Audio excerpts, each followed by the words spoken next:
Prenons nos Bibles. Nous allons lire deux passages. Les premiers, nous les trouvons dans Matthieu chapitre 16, les versets 25. Et les seconds, c'est dans 1 Corinthiens chapitre 4, les versets 7. Matthieu chapitre 16, verset 25. Ensuite, nous prenons le second qui est dans 1 Corinthiens chapitre 4, verset 7. Et si nous avons trouvé, nous allons lire au nom du Père, du Fils et du Saint-Esprit. Car celui qui voudra sauver sa vie, la perdra. Mais celui qui la perdra à cause de moi, la trouvera. 1 Corinthiens 4, 7. Car qui est-ce qui te distingue? Qu'as-tu que tu n'aies reçu? Et si tu l'as reçu, pourquoi te glorifies-tu comme si tu ne l'avais pas reçu? Amen. Hein? Nous pouvons nous asseoir. Oui, chers frères et sœurs, c'est une grâce pour moi d'être parmi vous ce matin. Aujourd'hui, le 4e jour du mois de février. Oui, le thème qui m'a été donné, le thème que vous êtes en train de développer toute cette année, perdre pour gagner. Et j'ai voulu rester dans ce thème. Et je n'ai pas voulu aller ailleurs. Je préfère glaner dans cet unique verset de Matthieu 16, 25. Mais c'est un passage que je vais coupler avec le deuxième texte que je viens de lire, mais plus je tiendrai aussi compte du passage d'Ecclésiaste 11, 1. Oui, perdre pour gagner. Je sais qu'aujourd'hui, c'est un grand jour pour vous dans cette église. Un jour consacré à l'adoration. Mais laisse que cette parole que nous allons écouter nous conduise tout droit vers l'adoration, vers le Seigneur. En lisant Ecclésiaste 11, 1, la Bible dit « Jette ton pain à la surface des eaux, car avec les temps, tu le trouveras. » Et, chers frères et sœurs, en lisant ces passages, Matthieu 16 et Ecclésiaste 11, 1, même nous pouvons progresser vers le verset 3, nous trouvons que ces passages expriment l'idée ou la pensée des renoncements. Perdre pour gagner. Jette ton pain à la surface des eaux. C'est quelqu'un qui renonce à ce qu'il a. Et en même temps, ces passages expriment aussi l'idée, la pensée de sacrifice. Oui, non seulement l'idée des renoncements et des sacrifices, mais aussi ces passages expriment l'idée, la pensée de la foi. Jette ton pain à la surface des eaux, car avec les temps tu le trouveras. Ce thème a été celui qui a été développé pendant, je crois, la montagne des prières. Oui, je voulais associer tout ça. Et ce proverbe qui nous montre la notion de foi ou la notion des risques est évoquée ici. Oui, chers frères et sœurs, En lisant les passages toujours de Ecclésiaste 11, 1, nous remarquons une chose, il y a aussi cette notion de philanthropie, ou de bonnes œuvres. Un chrétien est appelé à faire des bonnes œuvres. C'est bien, mais nous pouvons considérer que ces proverbes de Ecclésiaste 11, 1 recommandent la générosité. Les chrétiens doivent pratiquer la générosité. Jette ton pain à la surface des eaux. Les eaux, ici, signifient les bénéficiaires. Or, tout ce que nous pouvons jeter à la surface des eaux, les eaux qui symbolisent les bénéficiaires, ceux qui profitent de ce que nous pouvons donner, le premier bénéficiaire n'est que Dieu. C'est Dieu qui constitue les premiers bénéficiaires dans tout ce que nous pouvons jeter, tout ce que nous pouvons donner. C'est Dieu qui constitue, qui est le premier bénéficiaire. Mais en lisant ces passages, nous voyons que non seulement nous devons jeter le pain à la surface des eaux, mais le passage dit aussi que car avec le temps, tu le trouveras. Oui, le temps nous rappelle la nécessité d'attendre patiemment la récompense de Dieu. Et c'est là notre thème, perdre pour gagner. Et quand nous donnons à Dieu, quand nous donnons aux frères et sœurs qui sont des bénéficiaires, sur qui nous jetons notre pain, nous devons savoir qu'il y a aussi un temps que nous devons attendre afin que nous puissions aussi bénéficier de la récompense de Dieu. C'est la même idée qui se répète aussi au verset 2 du même chapitre, du 11e chapitre d'Ecclésiaste, où nous lisons « Donne une part à 7 et même à 8, car tu ne sais pas quel malheur peut arriver sur la terre. » Il est clair que donner équivaut à investir en Dieu. Celui qui donne investit auprès de Dieu.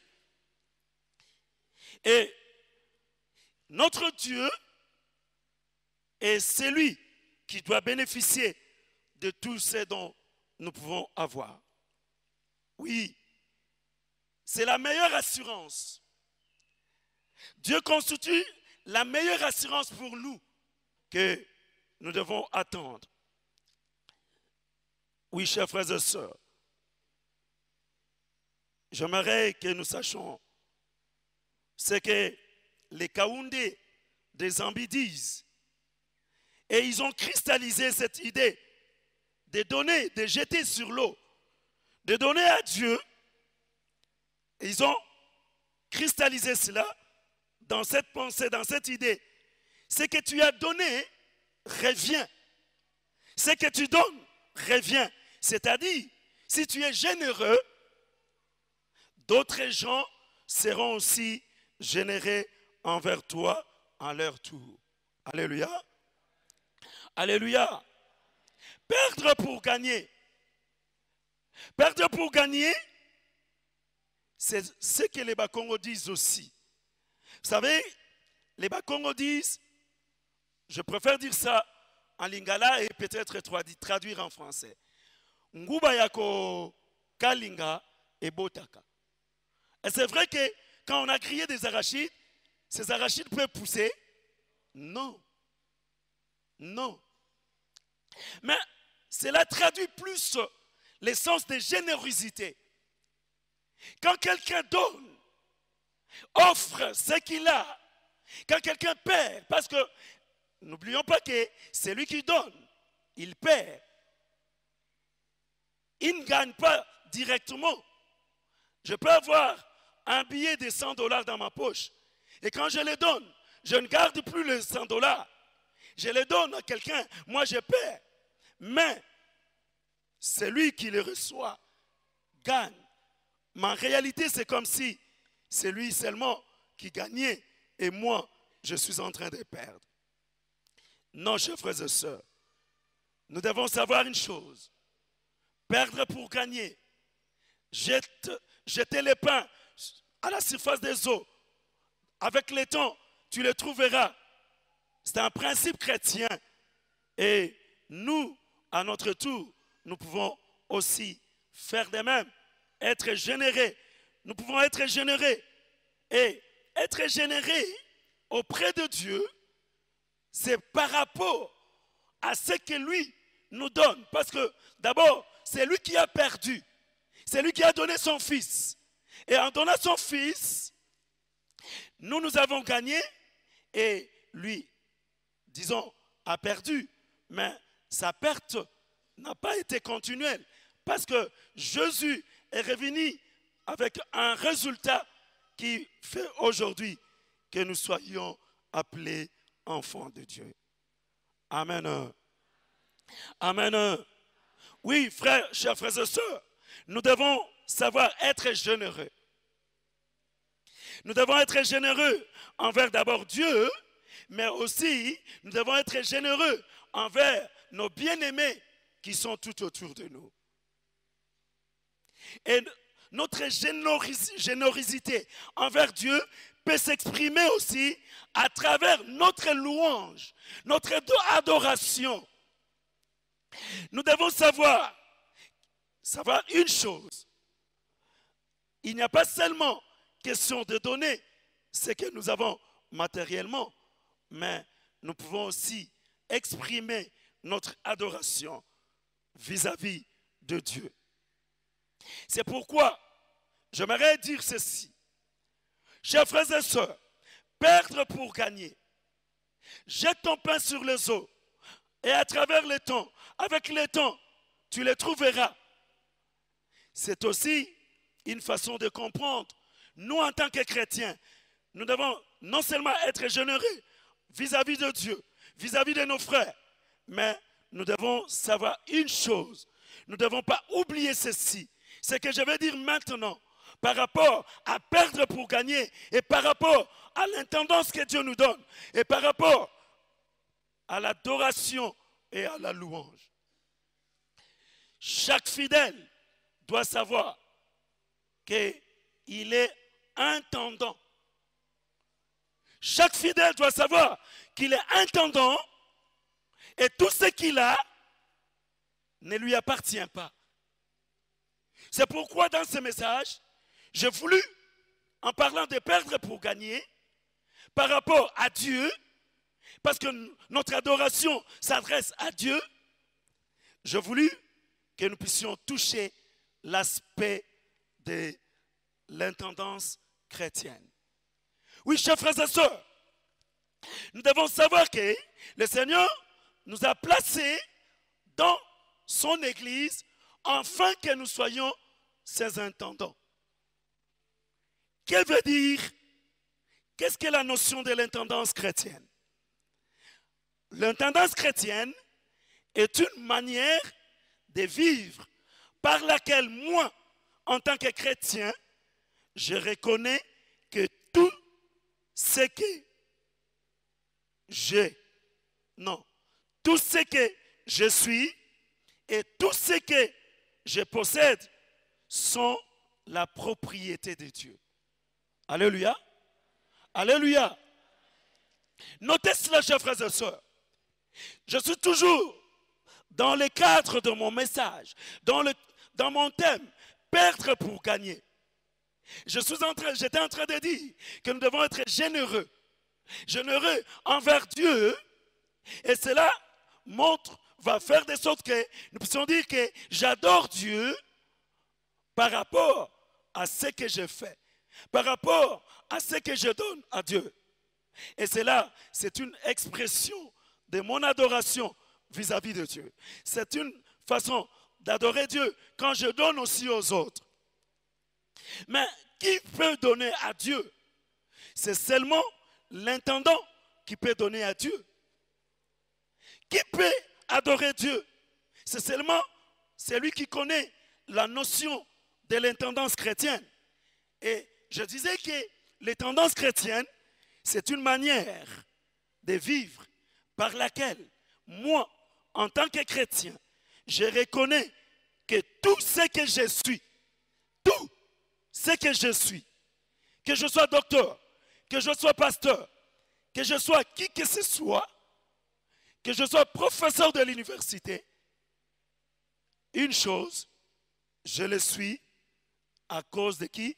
De mon Dieu. Alléluia. Alléluia. Non seulement le fait de reconnaître que tout ce que je suis et tout ce que je, mais aussi tout ce que je possède sont quoi? La propriété de Dieu. Alléluia. Alléluia. Mon frère, il y a deux verbes ici. Il y a le verbe être et le verbe posséder. En d'autres termes, je dirais, il y a le verbe être et il y a aussi le verbe avoir. Ces deux verbes, doivent pousser les chrétiens à reconnaître que tout ce qu'il est, tout ce qu'il possède, sont la propriété de qui? De Dieu. L'intendance chrétienne ne s'arrête pas seulement que tu saches que ce que tu es et ce que tu possèdes sont la propriété de Dieu. Non! Un adorateur va plus loin. Celui qui adore Dieu va plus loin. Il ne s'arrête pas seulement dans le fait de savoir que ce qu'il est et ce qu'il possède sont la propriété de Dieu, mais voici ce qu'il fait encore. Et il doit les utiliser fidèlement pour l'avancement du royaume de Christ dans ce monde. Alléluia. Alléluia. Ce que je suis, ce que je possède, sont la propriété de Dieu, mais je dois savoir utiliser tout ce que j'ai et tout ce que je possède fidèlement pour l'avancement du royaume de Christ dans ce monde. Dans ce cas, Dieu est le propriétaire de tout ce que nous avons et moi, en tant que chrétien, je suis qui? Son intendant.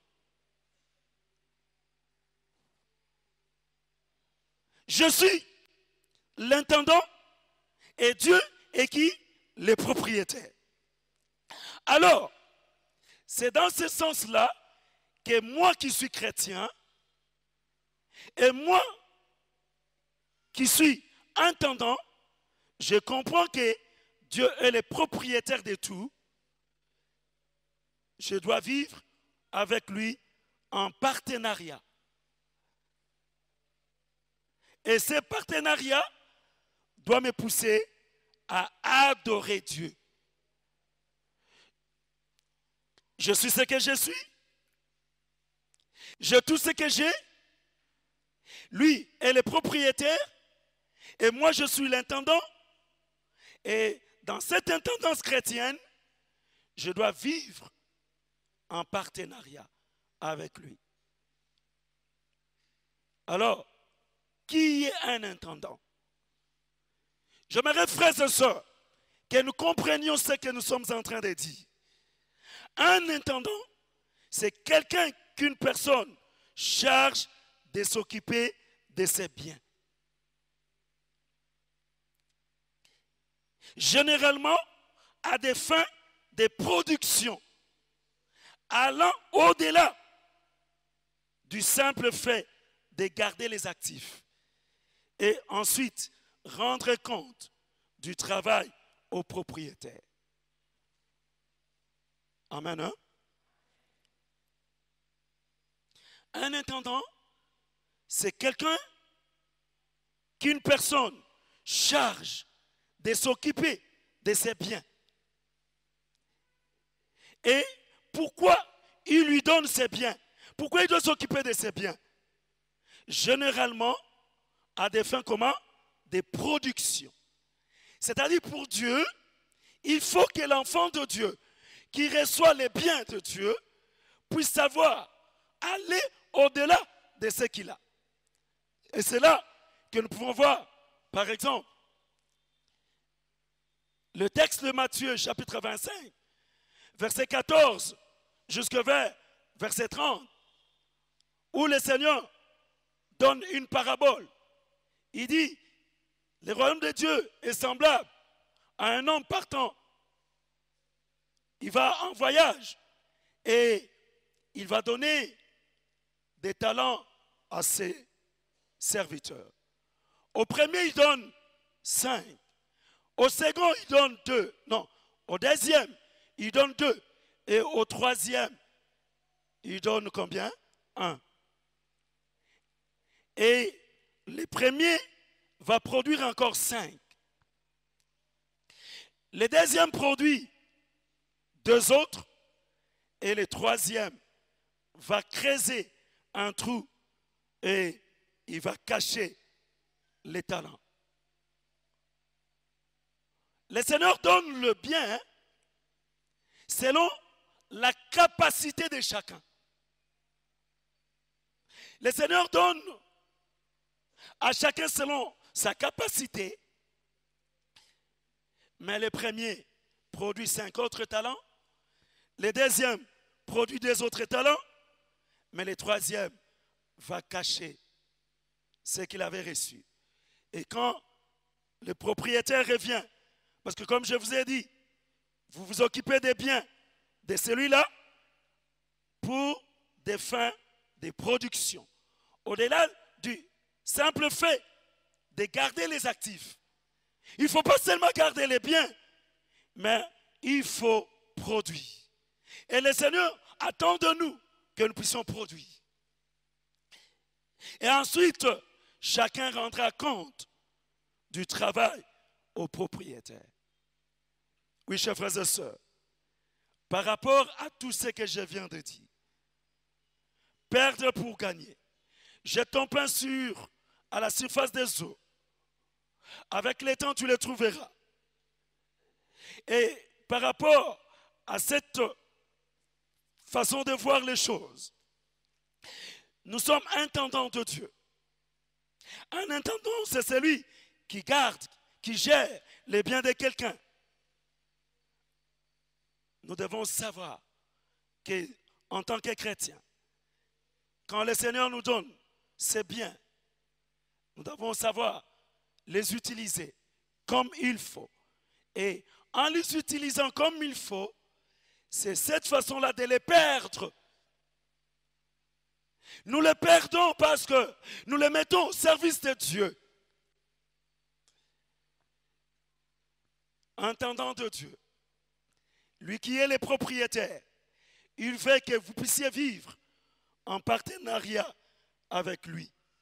C'est pourquoi il est particulièrement instructif de noter les 6 catégories des biens que le Seigneur nous a confiés, et le Seigneur veut qu'à travers ces biens, comme intendant, nous puissions l'adorer.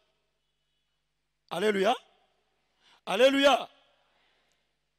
Notez, le Seigneur nous donne des biens.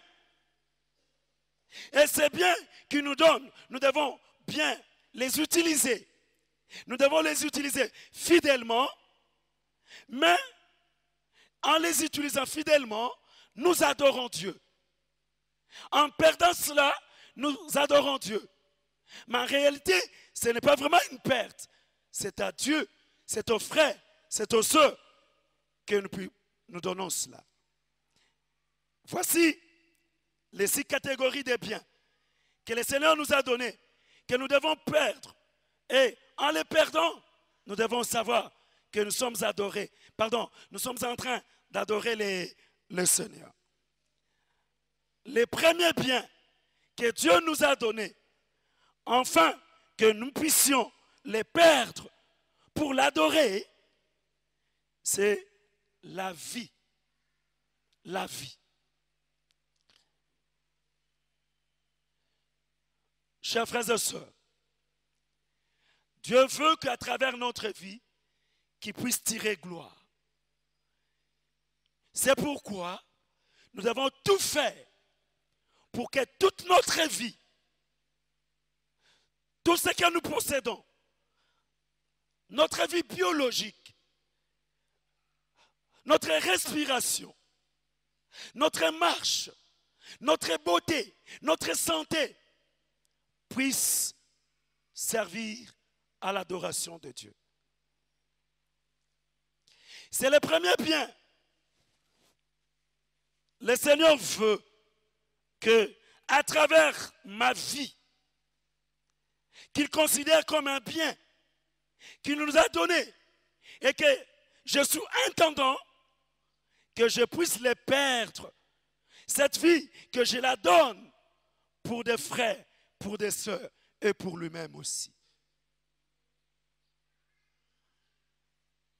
Que fais-tu de ta vie? Comment? Qu'est-ce que tu fais de ta vie? Ici, j'aimerais, chers frères et sœurs, dire une chose. Quand je dis que notre vie doit servir à adorer Dieu, parce que nous sommes intendants, c'est Dieu qui nous a donné cette vie. Nous devons savoir que Dieu, par rapport à notre vie, il dit que notre corps est le temple du Saint-Esprit.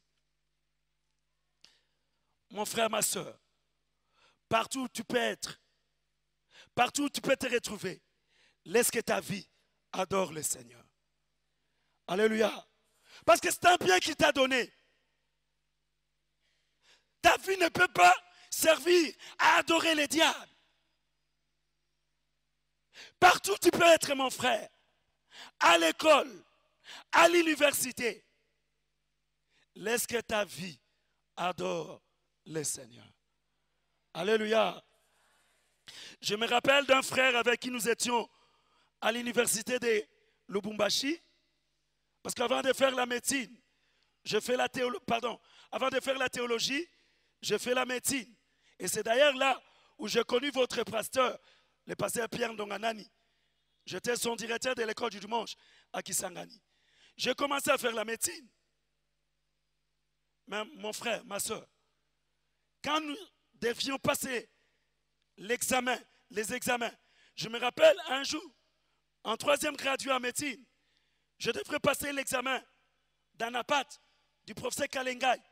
Nous étions à 3 frères, moi, Bafinamene et Moussanzi. Nous étions dans la salle de lycée Twendele à Lubumbashi. L'Anapat, pas l'Anapat d'aujourd'hui, l'Anapat de ces temps-là. En 3e, nous avions l'Anapat général et l'Anapat spécial. Et vous devriez passer les 2 examens le même jour. Dans une grande salle, nous étions, moi, Moussanzi, et Bafinamien est devant. Tout le monde était derrière, agglutiné, ensemble. Et nous étions là. Quand tout le monde trichait, nous disions, nous sommes enfants de Dieu. Notre vie doit adorer qui? Dieu. Parce que c'est un bien qu'il nous a donné. Et lors de la délibération, à la 4e session, s'il vous plaît, moi, Bafinamen et Moussanzi, nous étions ajournés. Et il y a un médecin qui voit Bafinamen. Il lui dit, Bafinamen, Ozalaka mondimi, okondima. Alléluia. Alléluia. Bafinamen ozalaka nani, okosala nini, okondima. Nous devons perdre notre vie comme un bien pour le Seigneur. Mais un jour, nous allons les récupérer. Alléluia. Alléluia. C'est un bien. Tu n'es qu'un intendant. Le Seigneur veut que par la vie qu'il t'a donnée, que tu l'adores. Amen. Le deuxième bien que le Seigneur nous donne, afin que nous puissions l'adorer, c'est notre temps. Notre temps. Ça. Tango. Il y a beaucoup d'enfants de Dieu qui ne savent pas adorer Dieu à travers leur temps. Alléluia. Alléluia. Tu dois savoir perdre ton temps pour le Seigneur. Quand tu perds ton temps, tu pourras les retrouver avec le Seigneur.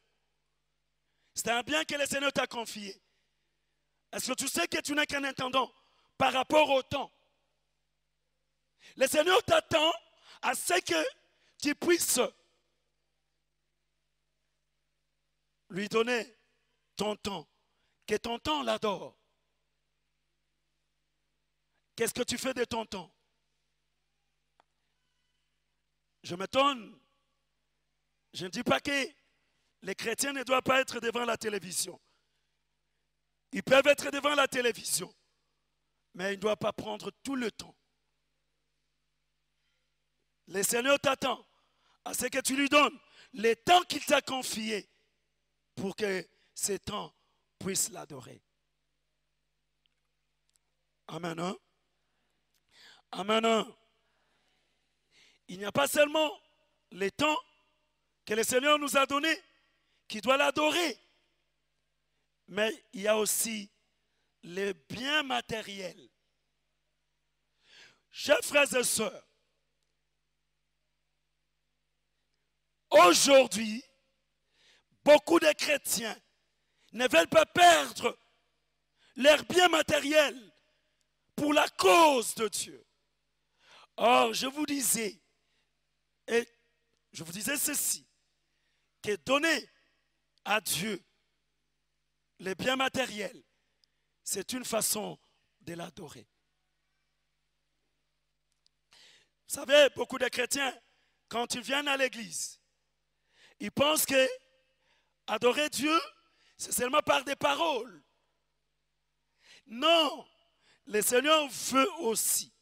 Nous ne devons pas seulement attendre la fête d'action des grâces pour que nous amenions tout ce que le Seigneur nous a donné. Mais de temps en temps, nous souvenir que ce que j'ai, ce que nous avons, appartient à Dieu. Le bien matériel, les véhicules que nous pouvons posséder, les parcelles que nous pouvons posséder, les maisons que nous pouvons posséder, peuvent servir aussi à adorer Dieu. En les donnant à Dieu, comme intendant, en les perdant pour le Seigneur, nous adorons Dieu. Dimanche passé, j'étais en train de dire aux chrétiens de l'église locale de l'Isala ceci. Dans les temps, nos vieux pasteurs, nos papas, ont reçu de la part des chrétiens leur adoration en bien matériel.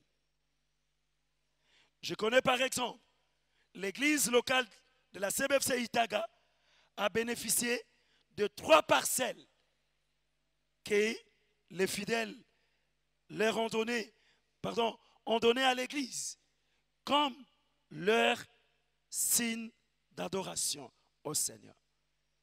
Il y a une parcelle qui est à Nyanza où on a construit des maisons d'habitation pour les pasteurs.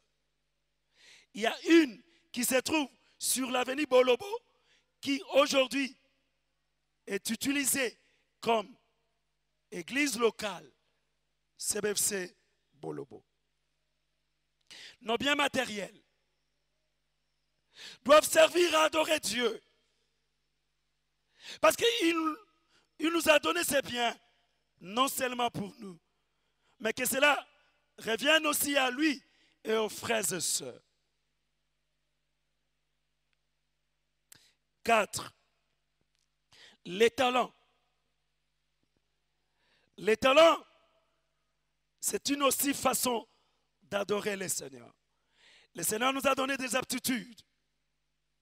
Le Seigneur nous a donné des compétences. Est-ce que tout ce que le Seigneur t'a donné comme talent, comme aptitude, sert vraiment à l'adoration de Dieu? Tu sais faire beaucoup de choses. Tu as beaucoup d'aptitudes. Tu as beaucoup de compétences. Quand tu fais certaines choses, tu les fais très bien, d'une façon excellente par rapport aux autres. Mais nous remarquons dans l'Église, beaucoup de chrétiens ne savent pas mettre leur talent au service de l'Église. Ils sont indifférents. Ils sont négligents. Ils sont même parfois paresseux. Dieu attend à ce que tu lui donnes tes talents.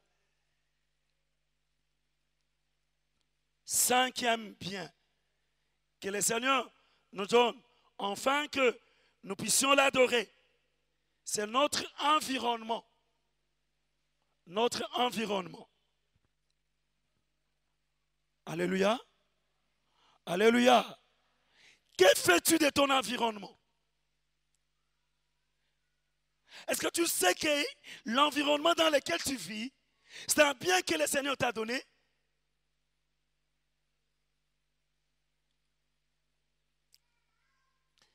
Ce matin, comme je n'ai plus de véhicule, je demandais à mon filleul de me venir nous chercher. Et quand je suis sorti de la parcelle, je regardais, j'ai jeté un coup d'œil. D'abord, ce n'était même pas le fait de jeter un coup d'œil. J'ai senti l'odeur des matières fécales.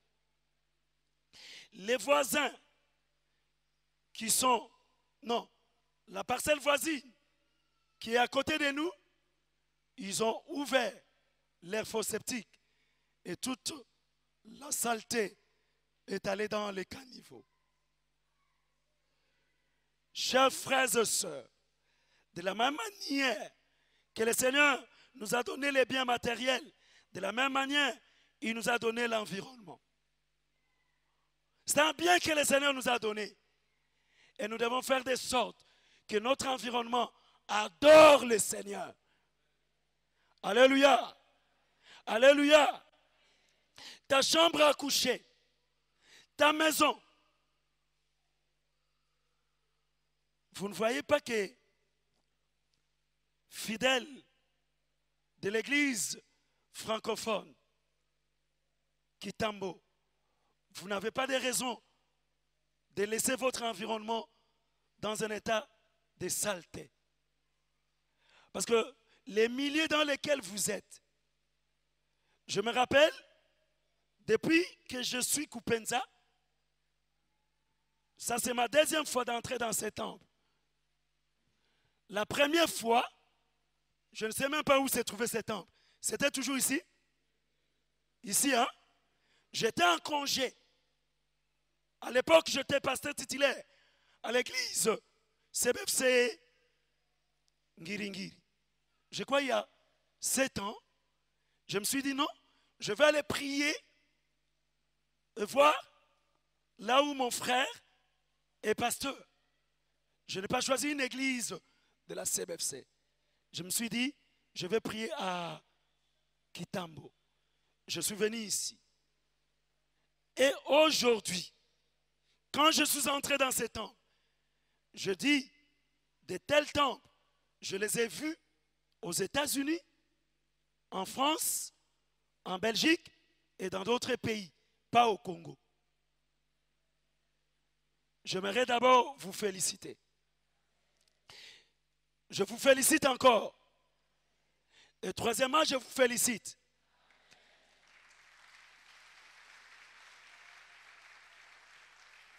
Vous avez construit un bon temple pour le Seigneur. Un bon environnement Mais laisse que partout où nous pouvons être, que nous sachions que l'environnement, c'est un bien que le Seigneur nous a donné. Nous devons l'entretenir et notre environnement doit adorer le Seigneur. Alléluia. Enfin, j'aimerais m'arrêter ici. Le sixième bien que le Seigneur nous donne, c'est bien l'argent. L'argent. J'ai parlé de la vie, j'ai parlé du temps, j'ai parlé des biens matériels, j'ai parlé des talents et j'ai parlé de l'environnement qui doivent adorer Dieu. En travaillant, en mettant de la propriété dans notre environnement, n'est-ce pas que nous sommes en train de perdre? Mais c'est une façon d'adorer Dieu. Ce n'est pas le premier dimanche d'adoration. Vous avez appris beaucoup de choses. Mais moi, j'ai voulu que vous compreniez qu'à travers ces 6 catégories de biens, vous puissiez savoir adorer Dieu. Beaucoup de chrétiens n'adorent pas Dieu avec leur argent. Je sais que vous avez déjà beaucoup fait dans cette église par rapport à l'argent. Mais j'aimerais que vous alliez encore loin. Je me rappelle de paroles de Napoléon. Voici ce que Napoléon a dit aux soldats français. Notez, Napoléon a dit ceci. Soldats français, vous avez gagné des batailles, ventre creux, pieds nus, et vous avez traversé des rivières sans bateau. Mais vous n'avez encore rien fait. Vous savez, vous devez savoir que la bataille continue. Oui, chers frères et sœurs, notre argent doit adorer Dieu. Chacun de nous doit savoir utiliser l'argent qu'il a afin d'adorer Dieu. Apprenez à apprécier la valeur de Dieu dans votre vie à sa juste valeur et rendez-lui grâce pour tout ce qu'il vous donne. Apprenez à apprécier la valeur de tout ce que Dieu vous donne. Celui qui apprécie la valeur des biens que Dieu lui donne, c'est celui-là qui entre dans l'adoration. Celui qui n'apprécie pas la valeur de biens que le Seigneur lui a donné ne peut pas adorer Dieu. Tu sais, tu ne sais pas adorer Dieu parce que tu ne sais pas apprécier la valeur de tout ce que le Seigneur t'a donné. Hier la nuit, j'étais avec madame, je revenais de Matanga, j'ai perdu mon oncle avant-hier et je revenais de la parcelle familiale. Il y a un frère qui m'appelle parce que j'aimerais que nous puissions nous retrouver à 22 h à l'Issala. J'arrive.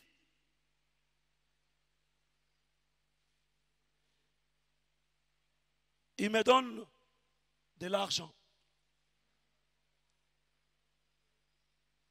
En me donnant l'argent, il est allé, il a dit au chauffeur, à son chauffeur, prends les passeurs, va les déposer à la maison. Je n'ai pas compté l'argent qu'il m'avait donné hier. J'arrive à la maison, j'ai pris le Seigneur, je compte l'argent. C'était 1000 $.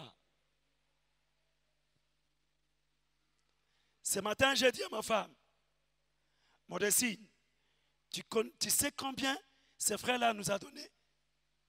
Il nous a donné 1000 $. Pas une dîme. Ce n'est pas sa dîme. Mais il a compris la valeur de tout ce qu'il a. Et il a compris aussi qui doit adorer Dieu à travers son argent. Quand je rentrerai, je vais enlever 100 $ pour ma dîme. La dîme ne m'appartient pas.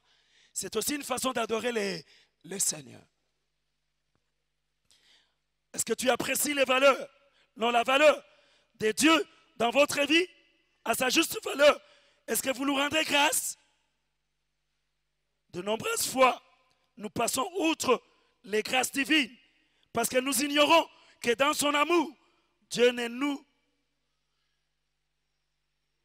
donne ce qui est nécessaire. Notre avidité nous pousse à croire qu'il nous prive de certaines choses ou ne répond pas favorablement à nos prières.